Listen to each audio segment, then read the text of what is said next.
What I'm about to tell you will haunt you. It will make you question everything you thought you knew about the people who smile at you every single day. It will make you look at your neighbors differently. It will make you hold your children a little tighter tonight. Because the monster in this story didn't have horns. He didn't have fangs. He didn't lurk in the shadows, waiting for his prey. No. This monster coached Little League. He attended church every Sunday. He waved at the mailman and helped elderly women carry their groceries. This monster was so ordinary, so painfully average, that when the police finally came for him, his own mother refused to believe it. She died 3 years later, still defending him, still calling him her sweet boy. But I knew. I always knew there was something wrong with Marcus Whitfield. My name is Detective Sarah Chen, and I spent 18 months of my life hunting the man who took everything from the Patterson family. 18 months of sleepless nights, cold coffee, and walls covered in photographs of a little girl who would never grow up. 18 months of watching a community slowly turn on itself, neighbor accusing neighbor, while the real predator hid in plain sight, laughing at all of us. Lily Patterson was 7 years old when she disappeared. 7 years old, with gaps in her smile where her baby teeth had fallen out. 7 years old, with a collection of butterfly clips that she wore in her strawberry blonde hair. 7 years old, with dreams of becoming a veterinarian because, as she told her mother the night before she vanished, all the animals deserve someone who loves them. Before you scroll away, before you tell yourself this story is too dark, too painful, too close to the fears that keep you up at night, I need you to understand something. This isn't just a story about death.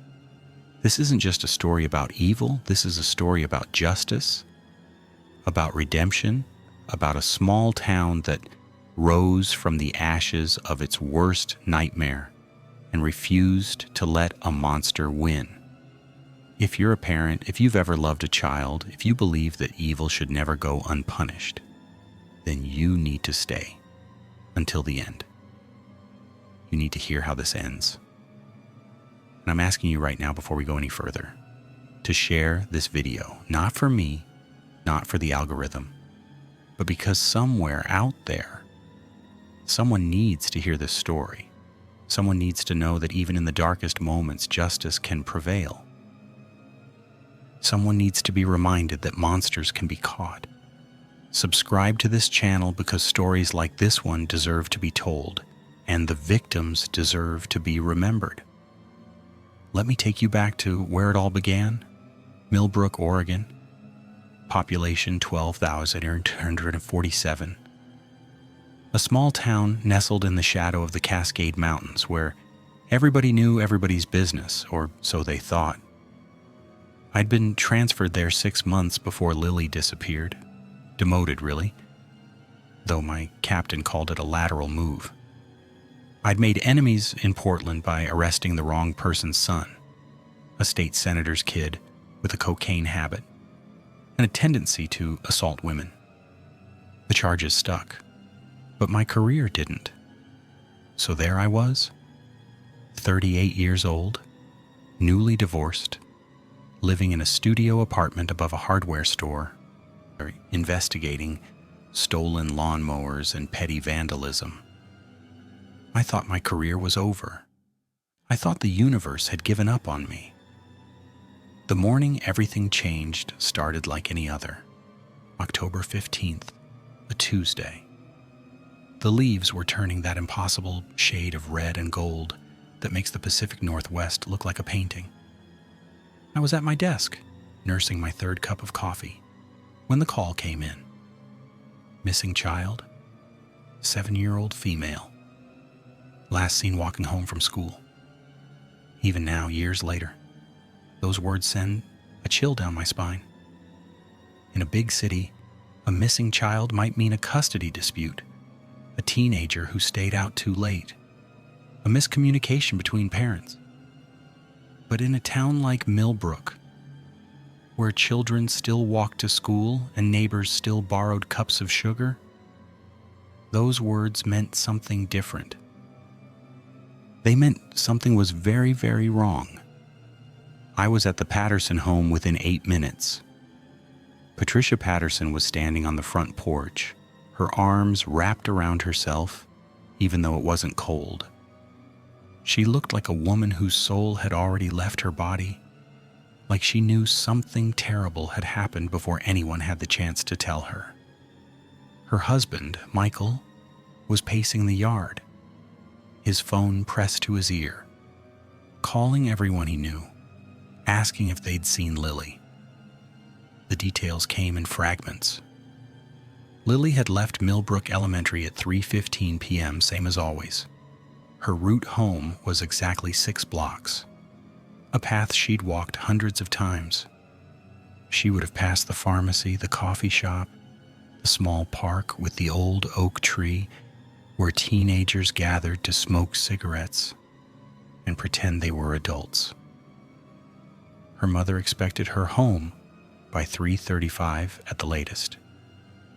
When Forlod came and went, Patricia made the first call. By the time I arrived, it had been 4 hours since anyone had seen Lily Patterson. 4 hours might not sound like much, but in missing children cases, the first hours are everything. Statistics show that if a child isn't found within the first 72 hours, the chances of finding them alive drop dramatically. Every minute that passed was a minute we were losing. I organized a search party within the hour. By nightfall, we had over 300 volunteers combing through every street, every backyard, every abandoned building in Millbrook. The local news picked up the story. Lily's school photo was broadcast across the state, her gap-toothed smile becoming a symbol of every parent's worst nightmare. I remember standing in the Patterson kitchen at midnight, watching Patricia clutch a stuffed elephant that smelled like her daughter. Her hands were shaking so badly she could barely hold it. She looked at me with eyes that held nothing but raw terror and asked me a question I'll never forget. She said, "Detective, you have to find her. You have to bring my baby home." I made her a promise that night. I told her I would find Lily. I told her I would bring whoever took her to justice. I had no idea the promise would consume the next 18 months of my life. I had no idea it would nearly destroy me. And I had absolutely no idea that the monster I was hunting had already chosen his next victim. To understand the evil that took root in Millbrook, you have to understand the man who brought it there.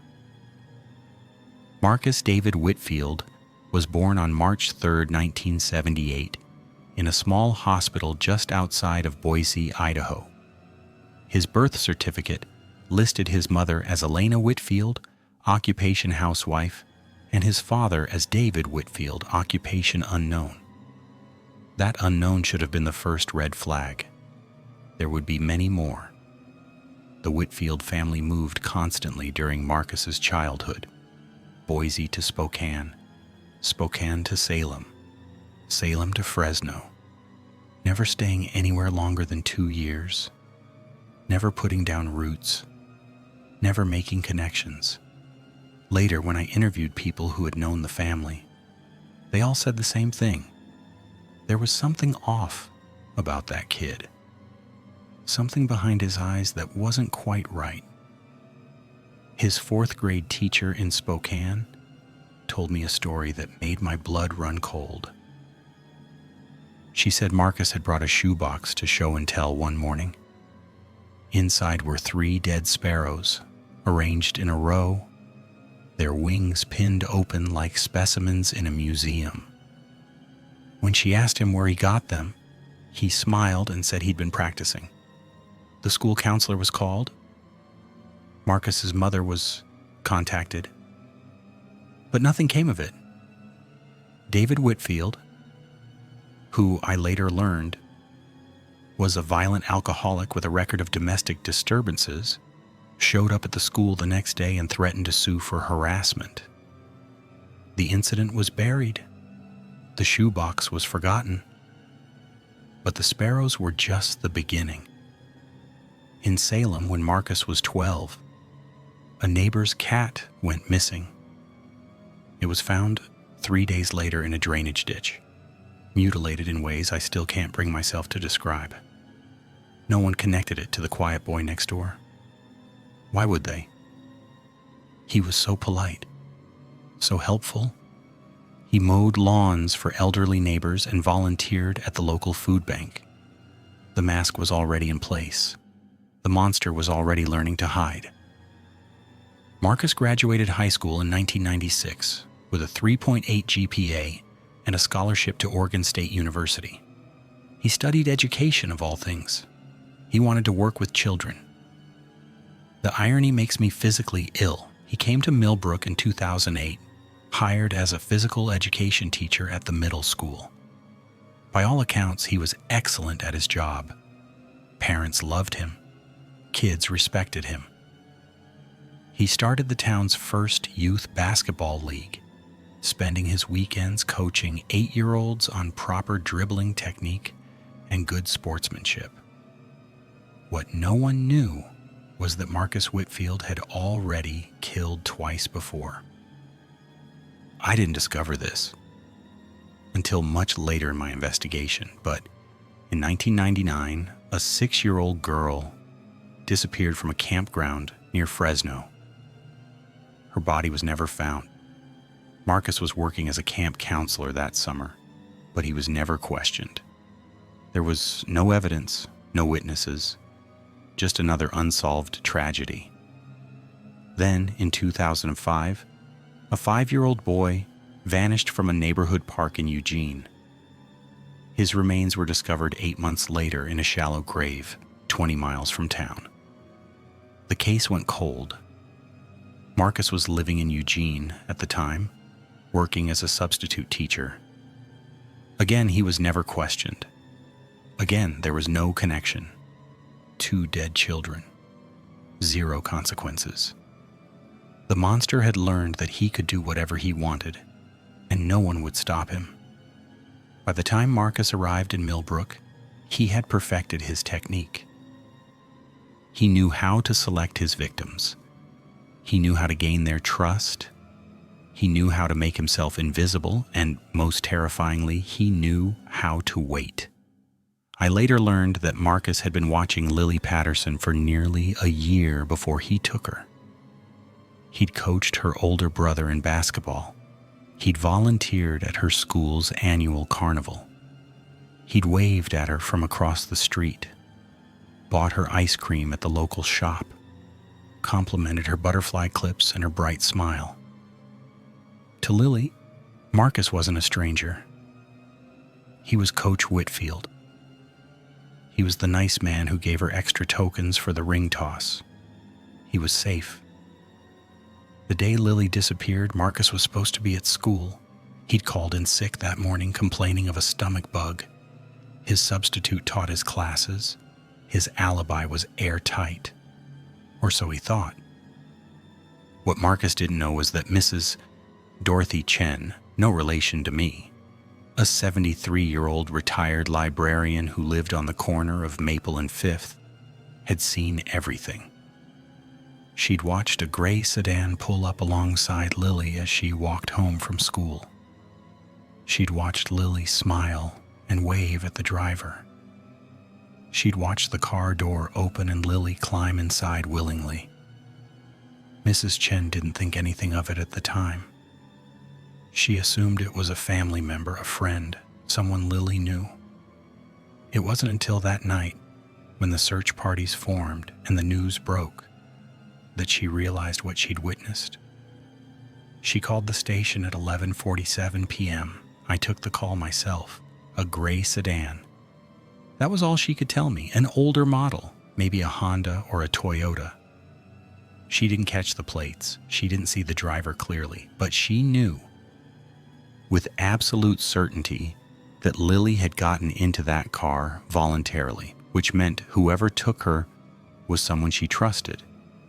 That revelation changed everything. Suddenly, this wasn't a stranger abduction. This was someone in our community, someone who knew Lily, someone who had positioned themselves to gain access to her. I started building a list. Teachers, coaches, neighbors, family, friends, anyone who had regular contact with the Patterson family. The list grew to over 40 names. Marcus Whitfield was number 17. I interviewed him 3 days after Lily disappeared. He was calm, composed, appropriately concerned. He told me Lily was a sweet girl, always eager to please.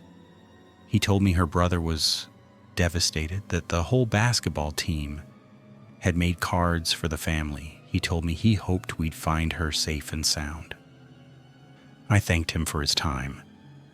I moved on to the next name on my list. It would be 4 more months before I'd speak to Marcus Whitfield again.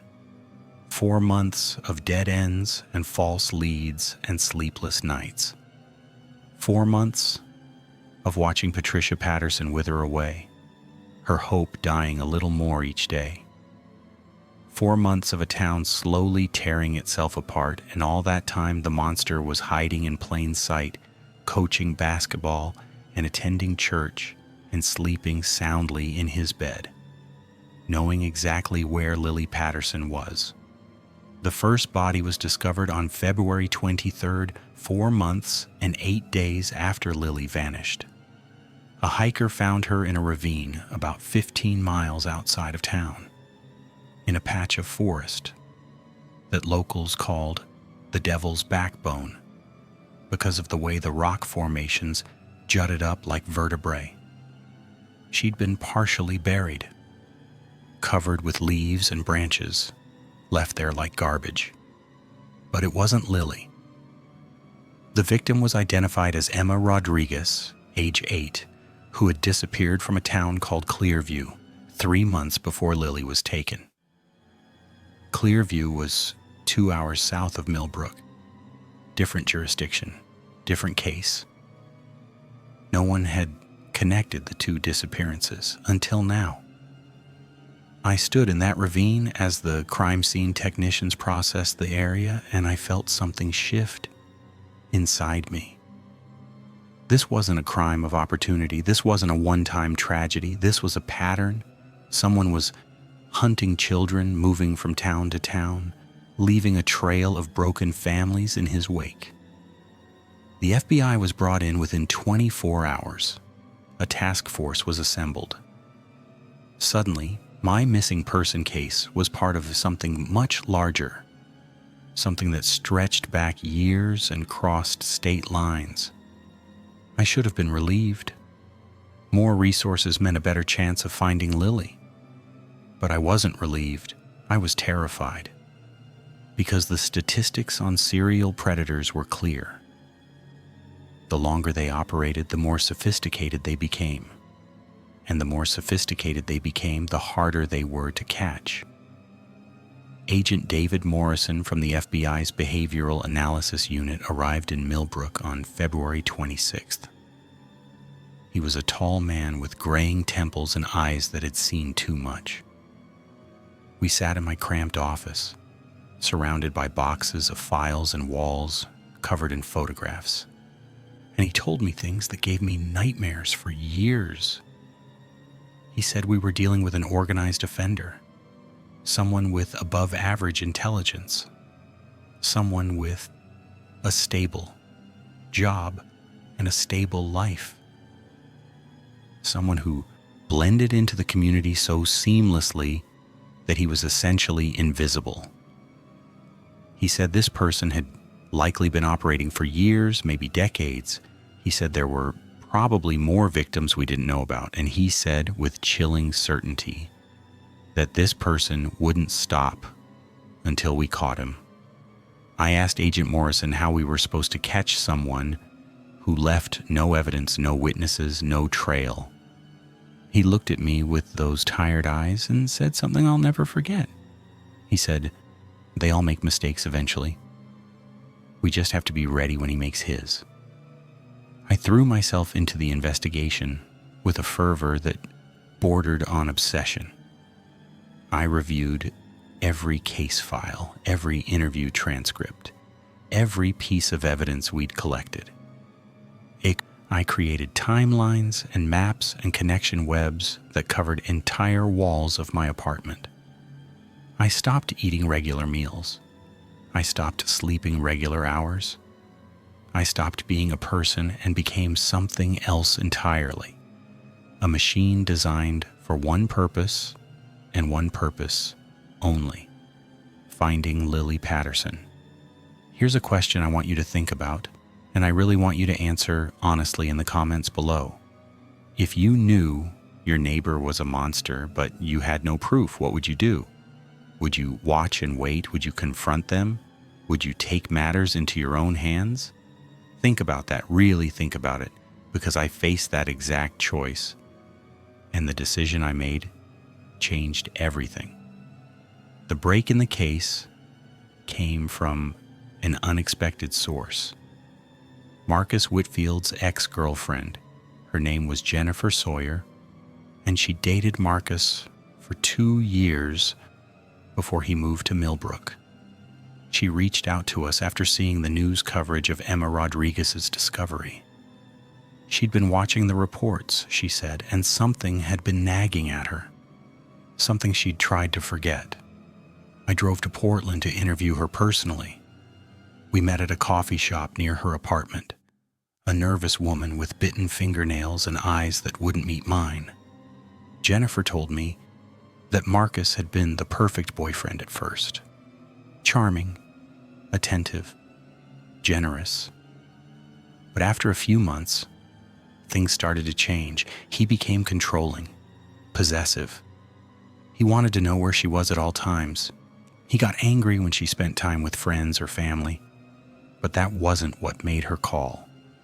Jennifer told me that one night, about a year into their relationship, she'd woken up to find Marcus gone. His side of the bed was cold, which meant he'd been gone for hours. She found him in the basement of his rental house, sitting in the dark, staring at something on his laptop. She called his name, and he slammed the laptop shut so fast he almost broke it. When she asked what he was looking at, he told her it was work stuff. But she'd seen the look on his face.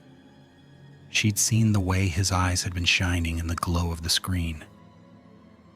It wasn't the face of someone doing work.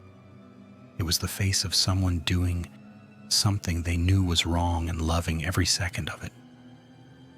She left him 3 weeks later. She never looked back.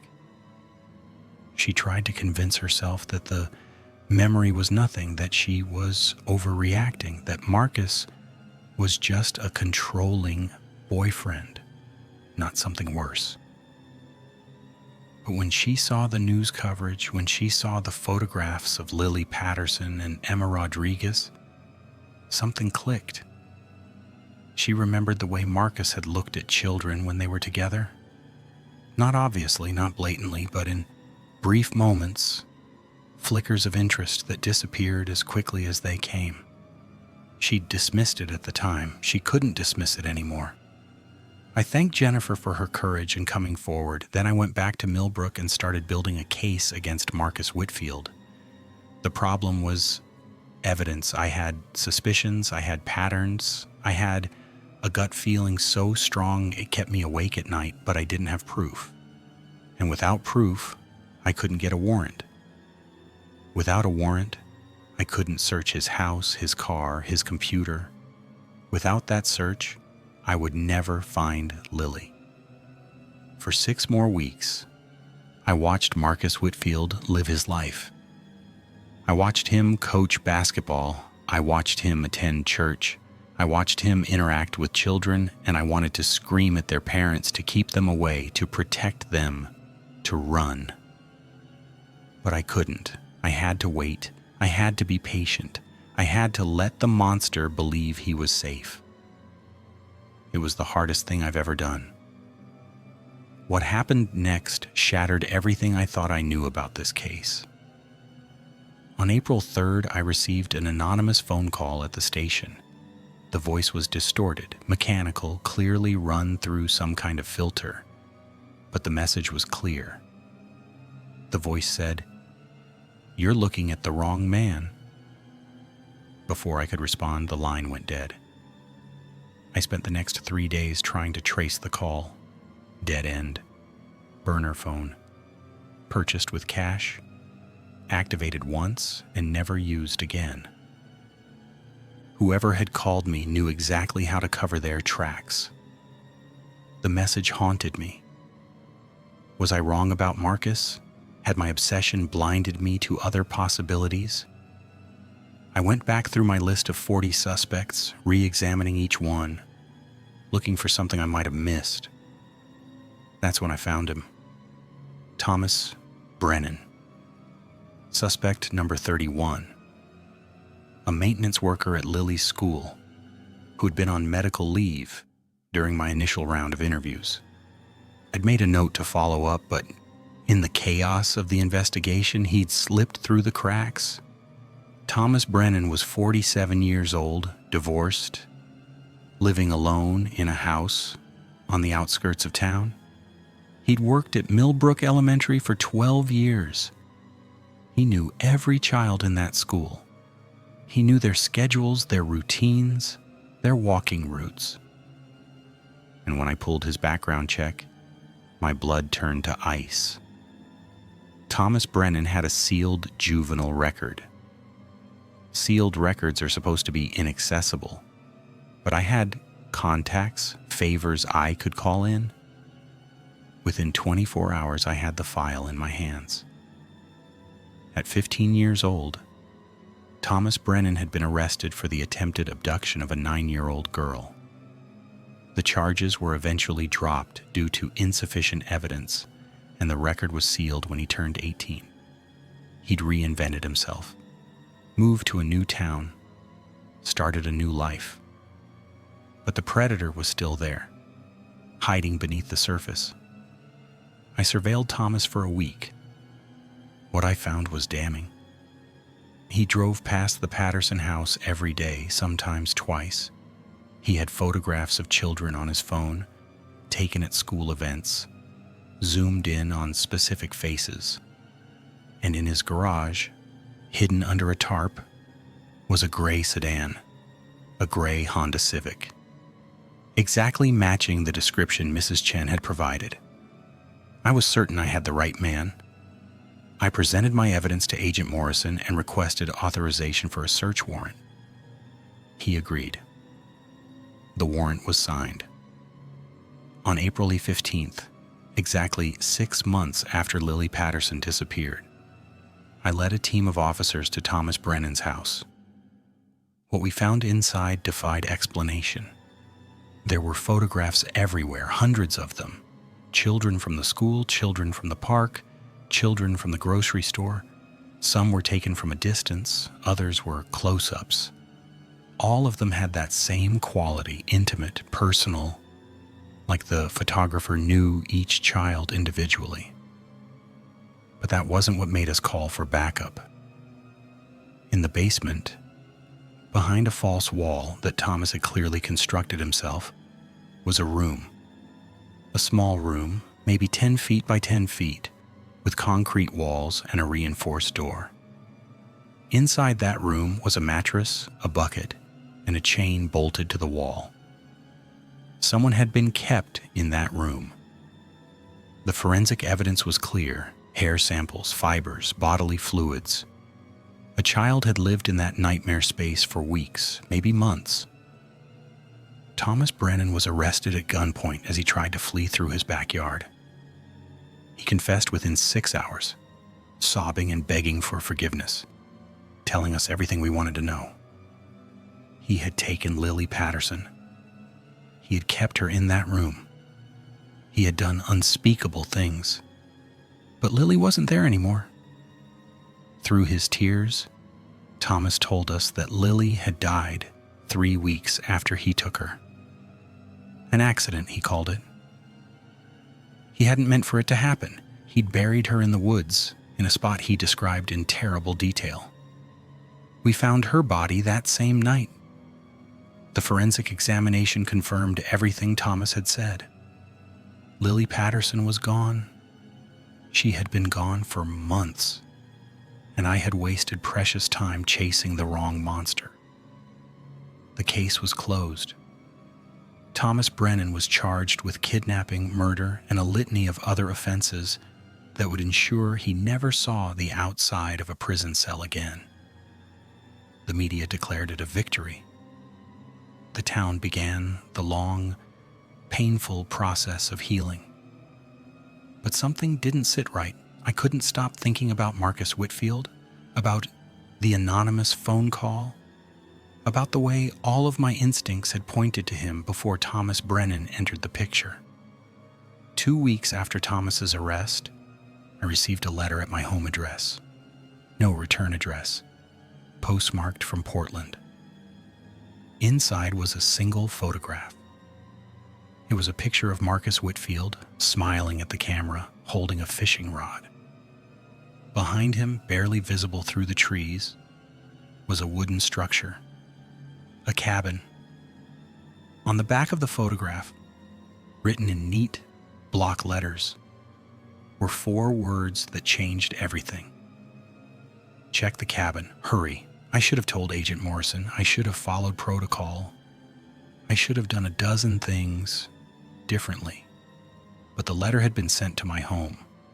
Someone was trying to tell me something, and they didn't trust the official channels. For 3 days, I searched property records, hunting permits, anything that might connect Marcus Whitfield to a cabin in the wilderness. I found nothing. Marcus didn't own any property outside of his modest house in Millbrook. He didn't have a hunting license. There was no paper trail. Then I remembered something Jennifer Sawyer had mentioned in passing. She'd said, Marcus used to talk about a friend who had a place in the mountains, a place where they would go fishing sometimes. She couldn't remember the friend's name.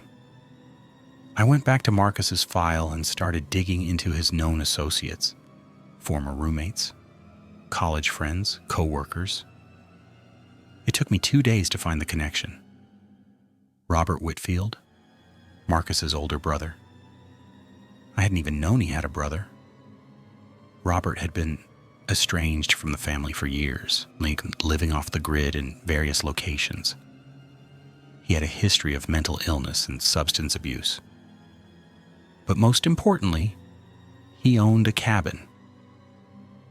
The property was registered to a trust, which is why it hadn't shown up in my earlier searches. It was located 40 miles northeast of Millbrook, deep in national forest land, accessible only by a private dirt road that wasn't on any maps. I made a decision that could have ended my career. I drove there alone. It took me 3 hours to find the cabin. By the time I arrived, the sun was setting, casting long shadows through the trees. The cabin was exactly as it appeared in the photograph. A small wooden structure with a sagging porch and windows that hadn't been cleaned in years. But there was a light on inside. I called for backup on my radio, giving my coordinates and explaining the situation. Then I drew my weapon and approached the door. What I found inside was worse than anything I could have imagined. The cabin's main room was sparse, containing just a table, a few chairs, and a wood-burning stove. But the walls were covered in photographs. Not the kind Thomas Brennan had collected. Not surveillance photos taken from a distance. These were different. These were trophies. Children, dozens of them. Some smiling, some crying, some with expressions I can't describe without falling apart. Each photograph was labeled with a name and a date. Some dates went back over 20 years. In the corner of the room, huddled on a mattress, was a child. She was alive, barely, malnourished, dehydrated, covered in bruises, but alive. Her name was Sophie Chen. She was 6 years old. She disappeared from Clearview 18 months ago. Her parents had been told she was dead. They'd held a funeral. They'd buried an empty casket. But Sophie was alive, and I had found her. I wrapped her in my jacket and carried her out of that nightmare cabin, radioing for emergency medical services, trying to keep my voice calm while my hands shook uncontrollably. As I waited for backup to arrive, I heard a sound from behind the cabin. Footsteps, breaking branches. Someone was running. I should have stayed with Sophie. I should have waited for help. But I knew who was running through those woods, and I knew I might never get another chance. I pursued Marcus Whitfield through a mile of dense forest, branches tearing at my clothes and rocks threatening to twist my ankles. He was younger than me, faster than me, more familiar with the terrain. But I was fueled by 18 months of rage and grief and a burning need for justice. I caught him at the edge of a ravine. He was standing at the precipice, looking down at the darkness below, considering his options. When he heard me approach, he turned, and he smiled. It was the same smile I'd seen in his school photograph, the same smile he wore when he coached basketball, the same smile that had fooled an entire town. He said, "Detective Chen, I was wondering when you'd figure it out." I kept my weapon trained on him, my breath coming in ragged gasps. He told me I was clever, that most people never looked past Thomas. He said Thomas had been useful, the perfect patsy, a broken man who was easy to manipulate. He told me he'd been the one to make that anonymous call, the one who had sent me the photograph. He wanted me to find him. He wanted someone to know how brilliant he was. I asked him why. Why the children? Why the death? Why any of it? Marcus tilted his head, considering the question like a philosopher pondering an abstract concept. He said, "Because I can, because they're so trusting, because nobody ever stopped me. I should have shot him right there. Every fiber of my being screamed for me to pull the trigger, to end him, to make sure he never hurt another child again. But I'm a cop, and cops don't execute people, no matter how much they deserve it." I arrested Marcus Whitfield at 9:47 p.m. on April 29th. The charges against him would eventually include 12 counts of first-degree murder, 7 counts of kidnapping, and numerous other offenses spanning 2 decades and 4 states. But the most important thing I did that night was save Sophie Chen. The trial of Marcus Whitfield became the most watched court proceeding in Oregon history. Every seat in the courtroom was filled. Media trucks lined the street outside. Protesters gathered with signs demanding the death penalty. And inside, Marcus sat at the defense table in his orange jumpsuit, looking for all the world like a man who had been wrongly accused. His defense attorney, a sharp-faced woman named Victoria Hayes, argued that Marcus was mentally ill, that he had been abused as a child, that he was a victim of circumstances beyond his control. She painted a picture of a broken boy who had grown into a broken man, someone who deserved treatment, not punishment. It was compelling, it was sympathetic, and it was complete garbage. I testified for 3 days. I walked the jury through every piece of evidence, every connection, every trail of breadcrumbs that led from the photographs on the cabin walls to the monster sitting at the defense table. I showed them the documentation. I showed them the forensic evidence. I showed them the faces of the children Marcus had destroyed. But the most powerful testimony didn't come from me. It came from Sophie Chen's mother. Lin Chen stood before that courtroom and described what it had been like to believe her daughter was dead. She described the funeral, the empty casket, the months of grief so profound she had considered ending her own life. She described the moment she received the phone call telling her Sophie was alive, and the sound she made, a sound that wasn't quite human when she finally held her daughter in her arms again. Then she turned and looked directly at Marcus Whitfield. I expected her to scream at him, to curse him, to demand his death in the most graphic terms possible. Instead, she spoke quietly, her voice barely above a whisper. She told him that her daughter was going to survive. She told him Sophie would grow up and have a life, and that life would be filled with love and joy and all the things he had tried to steal from her. She told him that Sophie would be a testament to the resilience of the human spirit. And she told him that he would be forgotten, just a footnote in the history of evil, while her daughter would shine like a beacon of hope. Marcus Whitfield showed no emotion. He stared straight ahead, his face a mask of perfect indifference, but I saw his hands trembling under the table. The jury deliberated for less than 4 hours, guilty on all counts. The sentencing hearing was scheduled for the following month. In the end, Marcus Whitfield received 12 consecutive life sentences without the possibility of parole. Oregon doesn't have the death penalty, but even if it did, this was worse. He would spend the rest of his natural life in a cage, surrounded by concrete and bars and the knowledge that his victims had won.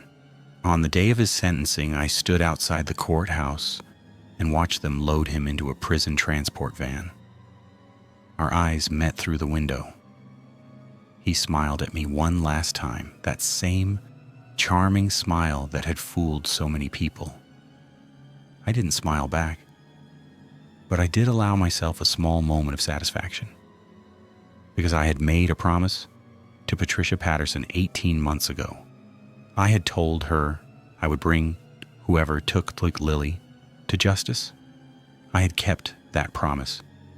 In the aftermath of the trial, Millbrook began the slow process of putting itself back together. Thomas Brennan, who had killed Lily Patterson, received his own trial and his own sentence: life in prison without parole. He would never hurt another child again. But for the Patterson family, no amount of justice could bring their daughter back. I visited Patricia 2 weeks after Marcus's sentencing. She was thinner than I remembered, grayer, older.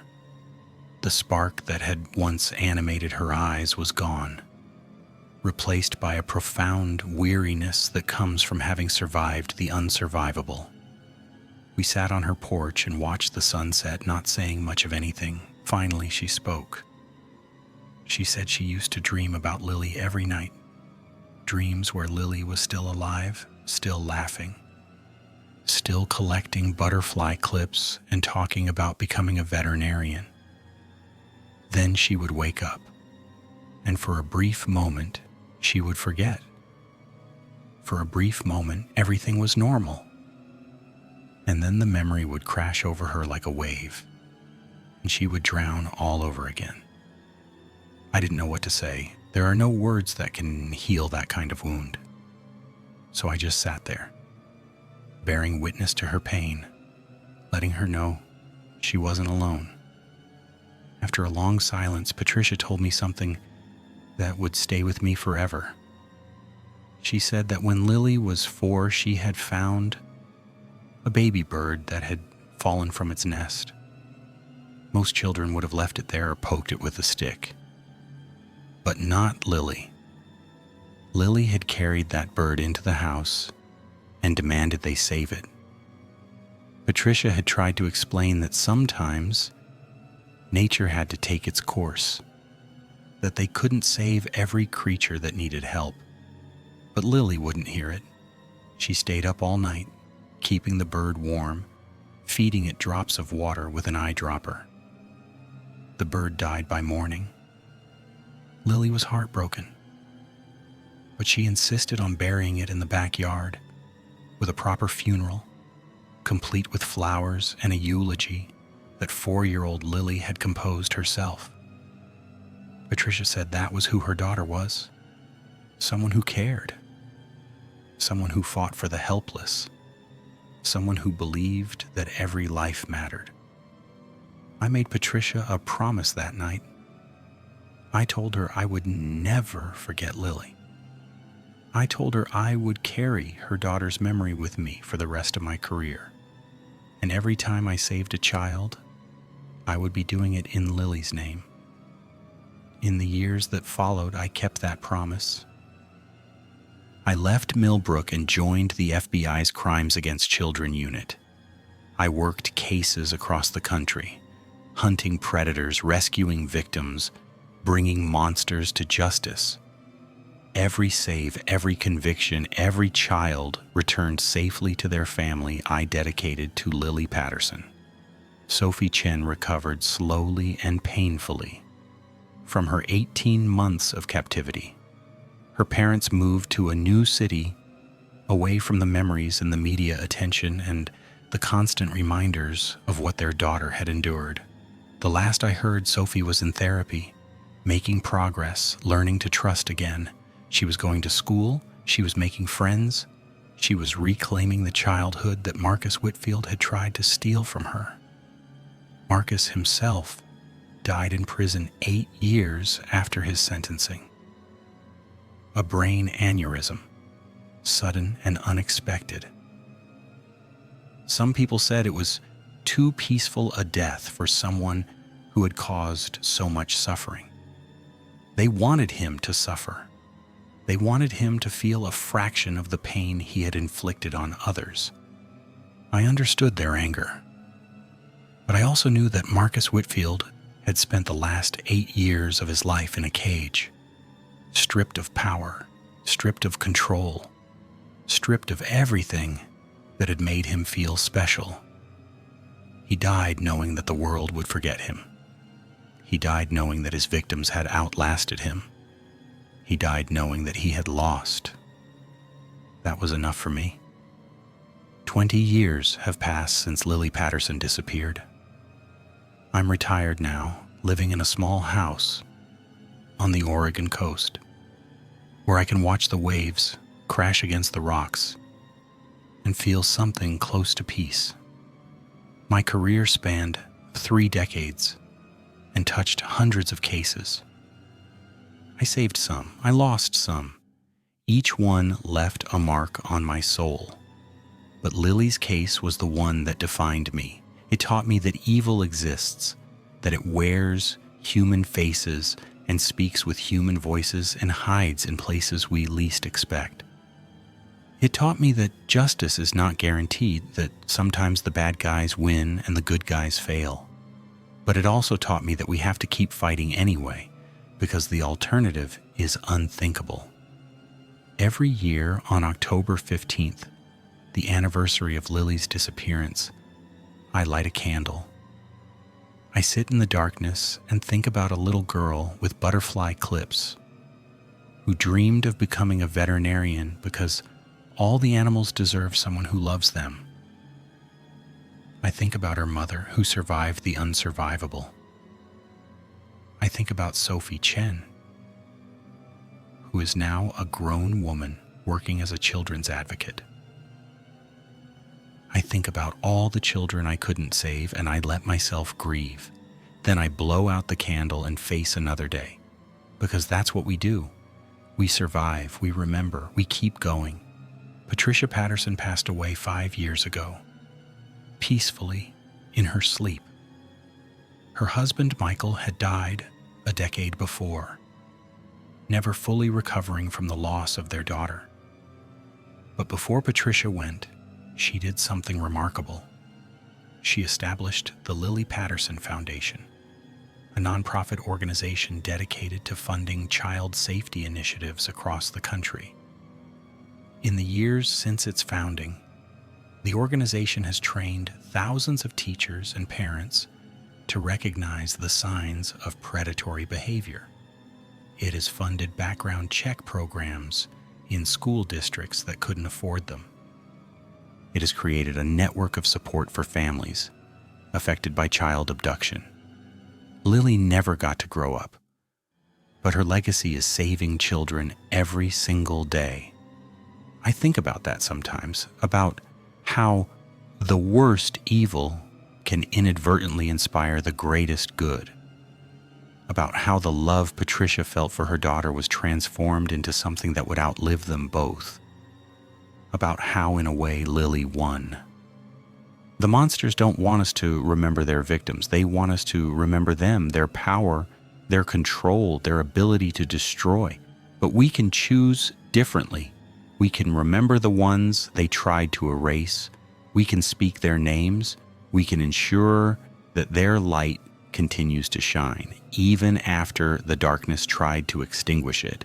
So I'm going to say her name one more time. Lily Patterson. She was 7 years old. She had gaps in her smile. She loved butterfly clips and animals and her family. She had her whole life ahead of her. She deserved better. But in the end, she was not forgotten. She was not erased. She became a symbol of everything worth fighting for, and her memory continued to protect the children who came after her. That's not the ending any of us wanted, but it's an ending that matters. To everyone who has stayed until now, thank you. Thank you for bearing witness. Thank you for caring about a little girl you never met. Thank you for believing that these stories need to be told. If this story moved you, if it made you think, if it made you want to hold your loved ones a little closer, then please share it. Not for me, for Lily, for Sophie, for all the children who need someone to fight for them.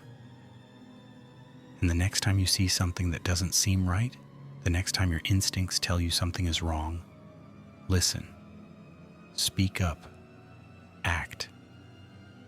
Because you might be the one who saves a life. The monsters are out there, but so are we, and we are stronger. Remember the beginning of this story when I told you this was about justice and redemption? When I promised you that evil would not win? I kept my promise. Now go out there and keep yours.